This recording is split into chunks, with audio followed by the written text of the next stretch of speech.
The Spongebob Squarepants movie terrifyingly came out 20 years ago, and I decided it was time for a rewatch as an adult. Does it still hold up after 20 years? Let's dive in. Starting off this way I think is a little bizarre, a little weird. The Spongebob movie is actually just about pirates going to watch the Spongebob movie. What does this mean for the canon of Spongebob? I do like their song and dance though. I think that's pretty neat. Spongebob dreams about operating on this burger. It's a life or death situation, and everything goes as planned, and the crowd is cheering for SpongeBob, and I think it's pretty neat that the crowd's cheers turn into SpongeBob's alarm clock and they wake him the hell up. I think that's a pretty cool transition. He's getting dressed and you get to see his ass. You get to see SpongeBob's ass cheeks flapping in the wind. That's a 10 out of 10. He's also a sexual predator. He sneaks into Squidward's shower without any permission and stands there naked with him. That is sexual predator all over the place. Not okay. Mr. Krabs is opening up a Krusty Krab 2 right next door to the first one. It's funny, that's not how franchises work. Restaurants naming doesn't work like that either. What, are we all going out to the Burger King 957? Meanwhile, Plankton almost has an accident from being so mad at Krabs being successful. It looks like he's gonna have an aneurysm. He's gonna shit himself. I don't know. He realized he never tried Plan Z to get Krabs' secret formula, and then he gets mutilated by SpongeBob, which is absolutely insane body horror to watch. Mr. Krabs ends up announcing that Squidward is the manager of the Krusty Krab 2, even though SpongeBob rightfully deserves it. And then you get to see Patrick's ass. His ass cheeks are flapping in the wind just like SpongeBob. 10 out of 10. Plankton sneaks into King Neptune's castle to steal his crown and frame Krabs. Neptune and his daughter Mindy talk about being bald for a while, and the crown gets snatched. SpongeBob's crying alone at the nut bar, and Patrick shows up. They get wasted off ice cream sundaes to forget about life, and they literally pass out drunk, and SpongeBob wakes up with a hangover. Neptune is confronting Krabs about stealing his crown, and Krabs is saying, I didn't do it. Well, then he gets a poorly timed voicemail claiming Krabs sold the crown to someone who sold it to someone who sold it to Shell City. And then it shows Plankton's behind the whole thing. Surprise, surprise. Neptune is literally going to kill Krabs over all this mess, but SpongeBob stops him at the last second. SpongeBob says he can make it to Shell City and get the crown back, even though no one's ever returned before from Shell City. And Mindy vouches for SpongeBob and says he can do it. Neptune freezes Krabs in the meantime, though. Neptune gives them 10 days, but Patrick talks him down to 6, and the adventure begins. They peel out in the paddy wagon, and I love the paddy wagon. I'm a big fan. Right away, Plankton comes to hassle the frozen Krabs and just steals his formula right out from under his nose. Meanwhile, Patrick and SpongeBob instantly get carjacked after leaving the county, which is funny as hell. Plankton starts selling Krabby Patties, and no one in Bikini Bottom seems to have any brand loyalty. They will eat it wherever it's being sold, and that's just low. Plankton is also giving out Chum Bucket bucket helmets to all the customers, and they're pretty hyped about it. Karen, his computer wife, tells Plankton they've gotta kill SpongeBob and Patrick because his fingerprints are all over the crown, so they send Dennis the Hitman out after them to kill him. Patrick and SpongeBob figure out that Shell City is 5 days away by car. Then they happen to see their car parked in a bar parking lot. They gotta go in, get the damn key, and get out. While they're in there, Patrick is using a urinal, and I think that's weird imagery. I don't know about it. They have a bubble party in the bathroom, and the bar guys find one of the bubbles, and they gotta beat the culprit senseless. All bubble-blowing babies will be beaten senseless. They play the Goofy Goober theme song, and whoever sings along is getting beat shitless. Patrick somehow got the key, and they made it out alive. Meanwhile, Squidward is trying to chill, but sees everyone with these damn bucket hats on. Some people have no taste in headgear. He confronts Plankton, and he figured out the entirety of Plan Z right then and there. Plankton activates all of the brain control bucket helmets, and they apprehend Squidward. He is screaming for his life. This is fear. This is true fear.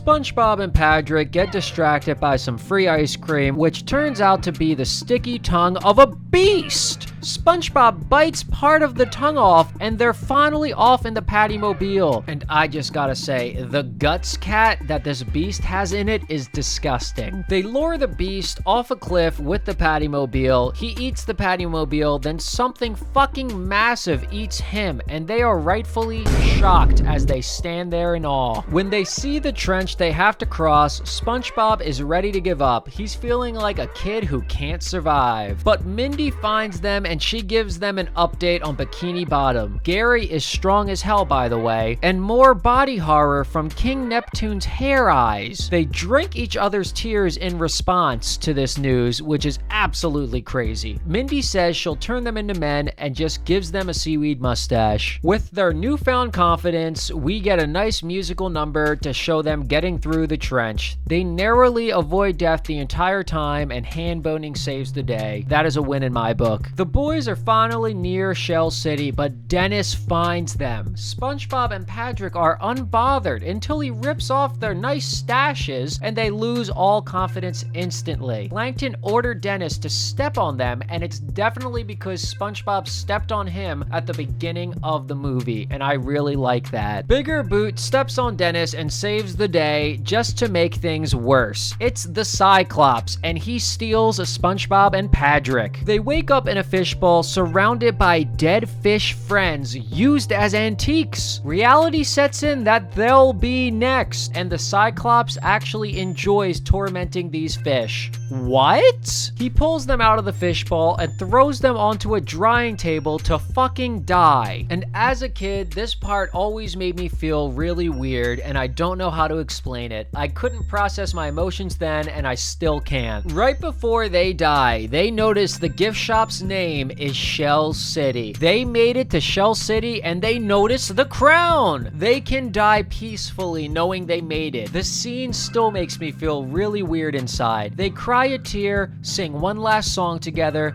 and pass on. It cuts back to remind us that this movie is actually just a movie about pirates watching a movie. Then bang! Their tear hits an electrical socket, triggers a fire extinguisher device, and brings them back to life. Let's go, boys. The Cyclops finds them trying to steal the crown. He gets absolutely decimated as every fish from before comes back to life. Patrick and SpongeBob were gasping for air like they barely came back to life, so I'm pretty sure it's not how it would work, but I'll take it. SpongeBob and Patrick escape with the crown, but Patrick fucking loses the bag of winds right out from his own hands, and they needed it to get home. But David goddamn Hasselhoff shows up to save the day with his magical power pecs. It's the final day that Krabs has to live, and Neptune is here to cook him up. SpongeBob and Patrick are too late. While David Hasselhoff is trying his best to get SpongeBob and Patrick back in time, Dennis shows up attached to the Bigger Boot and wreaks some havoc. He stabs David Hasselhoff in the ass. SpongeBob throws bubbles in his eyes, and he eventually gets knocked off of David. And now it's time for David's power packs. Neptune shoots at Mr. Krabs, fully prepared to murder him on the spot, but SpongeBob and Patrick get shot down by David's power packs just in time, fly through the ceiling of the Krusty Krab, and deflect the shot. David gets cooked by the beam as no good deed goes unpunished. Plankton is unpleased, gets a giant bucket on King Neptune's head, and makes him want to murder Krabs anyway. SpongeBob gets pissed at Plankton for cheating. He goes on a speech saying you are who you are and you can't force change, but you can still grow. He then saves the day with an epic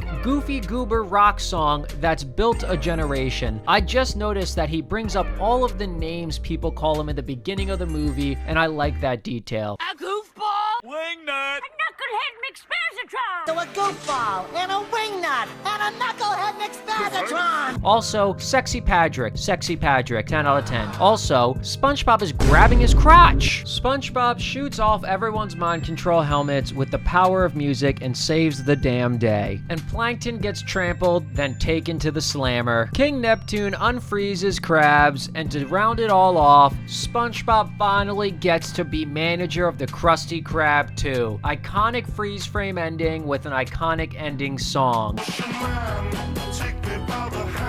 I also enjoy the pictures of SpongeBob being a manager in the credits. It shows how terrible the job really is and how he was lusting for this for almost no reason. And as the credits come to a roll, I'm left thinking to myself after rewatching the Spongebob Squarepants movie as an adult that I still think it's special. So what do I think makes it special in particular? The first thing the SpongeBob movie does extremely well is that it knows exactly what it's trying to be. It's very self-aware. We're here to have a good time and all be goofy goobers. It doesn't try to be anything it's not, and I love that. The movie starts off with pirates canonically watching the SpongeBob movie, which is so weird and bizarre that it's kind of funny. Like, does SpongeBob not exist in his own universe? Is he merely a character on a screen even within the SpongeBob realm? What is this? The jokes in the movie are just as funny today as they were 20 years ago. So many movies nowadays rely on jokes involving technology or cheap pop culture references for humor that end up making the movie feel dated upon a rewatch. But not SpongeBob. This movie sticks to the classics. What inspired you to build a second Krusty Krab right next door to the original? Money! I'm making a complete what of myself? The most embarrassing thing you've ever seen? And now it's worse because I'm repeating everything you say into the microphone? The humor either comes from the characters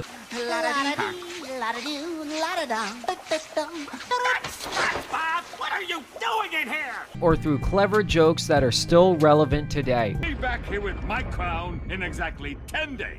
He can do it in 9, 8, 7, 6, One example is the ice cream sundae representing alcohol in a bar. SpongeBob and Patrick eat more and more ice cream. They get progressively drunker until they're stumbling around and slurring their words. That's both funny and relatable. I'm an alcoholic, help me. It's funny for adults who can actually get the joke on multiple levels, and it's also funny for kids to see SpongeBob and Patrick act this way. Even modern day brain-dead iPad kids would laugh at this. The other subtle thing that makes this movie great is the animation. You normally wouldn't think of SpongeBob as anything special visually, but it's worth pointing out that this is one of the last major 2D animated movies to ever be created mainstream. And unlike 3D animation, which again can make older movies feel extremely dated due to how much technology has progressed.